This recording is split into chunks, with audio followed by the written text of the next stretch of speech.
આકાશવાણી અમદાવાદ વડોદરા પ્રાદેશિક સમાચાર જયેશ પટેલ વાંચે છે. સૌપ્રથમ મુખ્ય સમાચાર. પ્રધાનમંત્રી નરેન્દ્ર મોદીએ જણાવ્યું છે કે બાપ્સના કાર્યકરો દ્વારા કરાયેલા માનવતાના કાર્યોના લીધે આંતરરાષ્ટ્રીય સ્તરે ભારતનો પ્રભાવ અને ક્ષમતામાં વધારો થયો છે. કેન્દ્રીય ગૃહમંત્રી અમિત શાહે બંધારણમાં વર્ણવેલી કલ્યાણ રાજ્યની પરિકલ્પનાને વાસ્તવિકતામાં ફેરવા માટે પ્રધાનમંત્રી નરેન્દ્ર મોદીની આગેવાની હેઠળની ભાજપ સરકારની પ્રશંસા કરી. ગુજરાતની વડી અદાલત ખાતે માળખાગત સુવિધાઓ વધુ મજબૂત કરવા 133 કરોડના વિવિધ પ્રકલ્પોનું લોકાર્પણ અને ખાતમુહૂર્ત કરાયા. આરોગ્યમંત્રી ઋષિકેશ પટેલે રાજ્યમાં ટીબી નિર્મૂલન ઝુંબેશનો ગાંધીનગર ખાતેથી શુભારંભ કરાવ્યો. અને પ્રસાર ભારતીના ચેરમેન નવનીત સહગલે કહ્યું છે કે દૂરદર્શનનું વેવ્સ ઓટીટી પ્લેટફોર્મ પરિવારના સભ્યો માટે સંપૂર્ણ અને આરોગ્યપ્રદ મનોરંજન પૂરું પાડશે. સમાચાર વિગતવાર. પ્રધાનમંત્રી નરેન્દ્ર મોદીએ જણાવ્યું છે કે બાપ્સના કાર્યકરો દ્વારા કરાયેલા માનવતાના કાર્યોના લીધે આંતરરાષ્ટ્રીય સ્તરે ભારતનો પ્રભાવ અને ક્ષમતામાં વધારો થયો છે.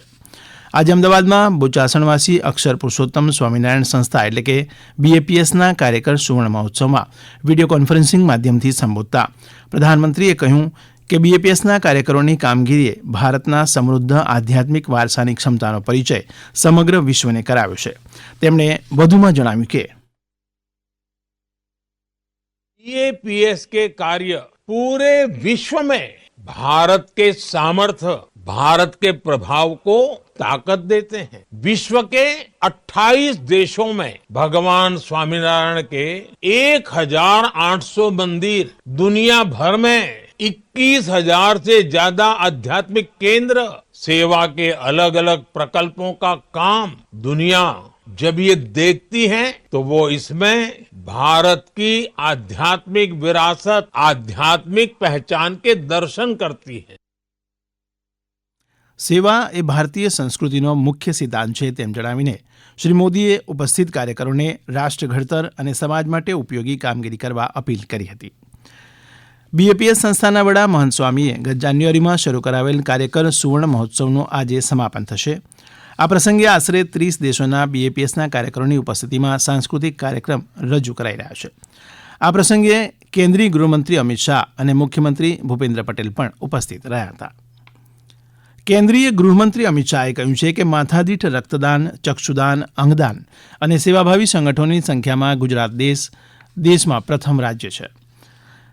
ગાંધીજીના સેવા અને પરોપકારના સંસ્કાર ગુજરાતીઓના ગળથૂથીમાં જીવે છે. ગુજરાત લોકકલા સેવા ટ્રસ્ટની સ્થાપનાના 35મા વર્ષમાં પ્રવેશની ઉજવણી પ્રસંગે કેન્દ્રીય મંત્રીએ આ મુજબ જણાવ્યું હતું. શ્રી શાહે બંધારણમાં વર્ણવેલી કલ્યાણ રાજ્યની પરિકલ્પનાને વાસ્તવિકતામાં ફેરવા માટે પ્રધાનમંત્રી નરેન્દ્ર મોદીની આગેવાની હેઠળની ભાજપ સરકારની પ્રશંસા કરી હતી. કારણ એનો મૂળ ઉદ્દેશ કલ્યાણ રાજ્યની સ્થાપના માટે હોવો. દરેક વ્યક્તિનું કલ્યાણ થાય, દરેક વ્યક્તિનો સમવિકાસ થાય અને દરેક પરિવાર સન્માન સાથે જીવી શકે એવા પ્રકારના રાજ્યની રચના કરવાનો મૂળ ઉદ્દેશ આપણે નક્કી કર્યો. આખા દેશમાં માથાદીઠ ચેરિટેબલ ટ્રસ્ટની હોસ્પિટલોના બેડ રાજ્યની વસ્તીના અનુપાતમાં સૌથી વધારે હોય તો આપણા ગુજરાત રાજ્યની અંદર છે. સૌથી વધારે વસ્તીના અનુપાતમાં બ્લડ ડોનેશન, ચક્ષુદાન અને સૌથી વધારે અંગદાનના જ્યાં ફોર્મ ભરાયા હોય અને અંગદાન થતું હોય એ પણ ગુજરાતમાં થાય. ગુજરાતની વડી અદાલત ખાતે રાજ્યના ન્યાયતંત્રની માળખાગત સુવિધાઓ વધુ મજબૂત કરવા 133 કરોડના વિવિધ પ્રકલ્પોનું મુખ્યમંત્રી ભૂપેન્દ્ર પટેલ અને સર્વોચ્ચ અદાલતના ન્યાયમૂર્તિ સૂર્યકાંતે લોકાર્પણ અને ખાતમુહૂર્ત કર્યા હતા. આ પ્રસંગે મુખ્યમંત્રી ભૂપેન્દ્ર પટેલે જણાવ્યું હતું કે કોઈપણ દેશ કે રાજ્યના વિકાસમાં કાયદો, વ્યવસ્થા અને ન્યાય પ્રણાલીનું મહત્વનું યોગદાન હોય છે. લોકોને સુશાસનનો પ્રત્યક્ષ અનુભવ થાય તે માટે ઝડપી ન્યાય પ્રાપ્ત થાય તે અતિ આવશ્યક છે. રાજ્ય સરકાર ન્યાયતંત્ર અને હાઈકોર્ટના તંત્રની જરૂરિયાત મુજબ પૂરતા નાણાકીય સંસાધનો ઉપલબ્ધ કરાવવાનો નિરંતર પ્રયાસ કરે છે. ગુજરાત હાઈકોર્ટ દ્વારા કરવામાં આવતી લગભગ તમામ દરખાસ્ત મૂળ સ્વરૂપે સ્વીકારીને કોર્ટ સંબંધિત કામોને પ્રાથમિકતા આપવાની રાજ્ય સરકારની નેમ છે. આ માટે નાણાકીય ફાળવણી પણ કાયદા વિભાગના બજેટમાં રાજ્ય સરકારે કરી છે, જે 21-22માં 1698 કરોડ હતી તે ઉત્તરોત્તર વધારીને 24-25માં 2586 કરોડ કરી છે.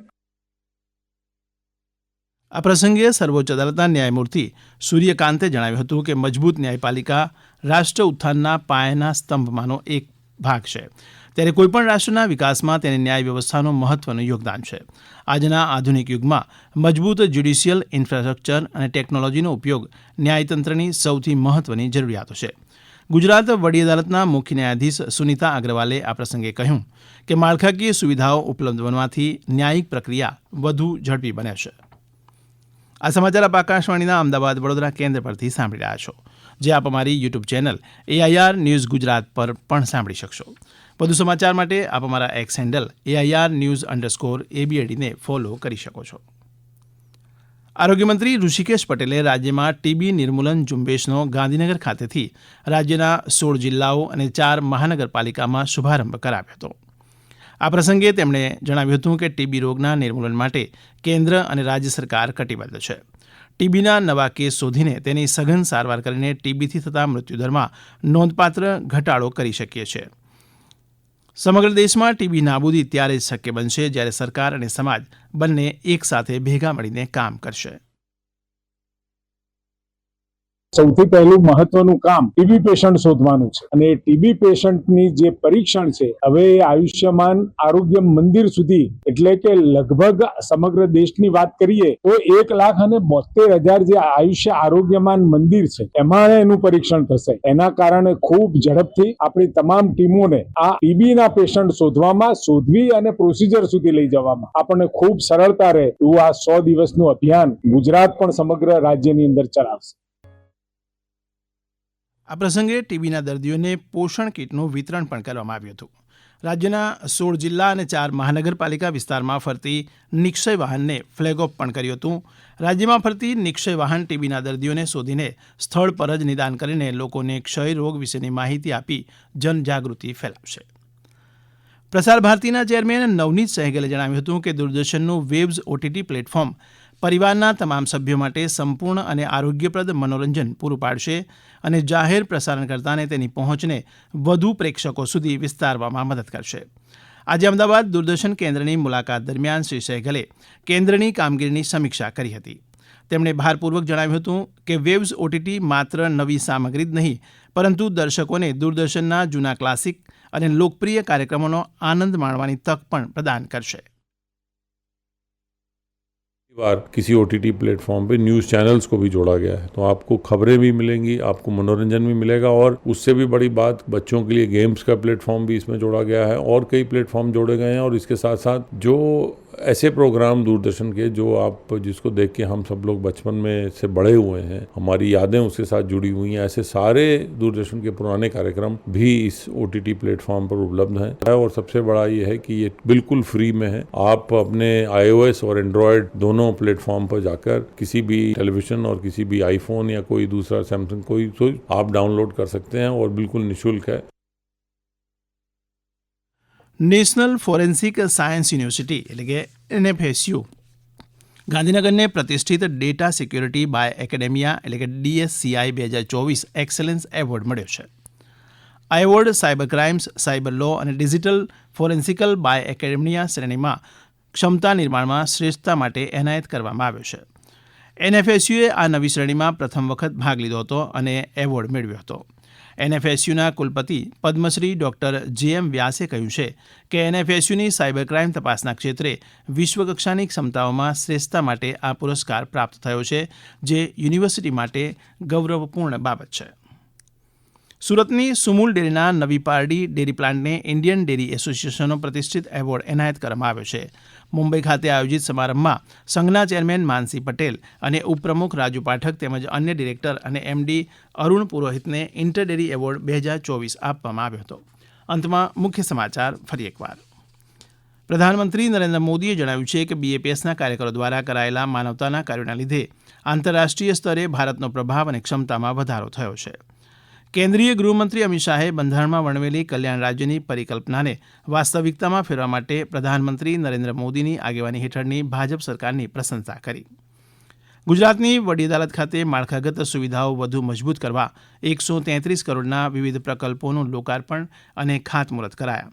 આરોગ્યમંત્રી ઋષિકેશ પટેલે રાજ્યમાં ટીબી નિર્મૂલન ઝુંબેશનો ગાંધીનગર ખાતેથી શુભારંભ કરાવ્યો અને પ્રસાર ભારતીના ચેરમેન નવનીત સહગલે જણાવ્યું છે કે દૂરદર્શનનું વેવ્સ ઓટીટી પ્લેટફોર્મ પરિવારના સભ્યો માટે સંપૂર્ણ અને આરોગ્યપ્રદ મનોરંજન પૂરું પાડે છે.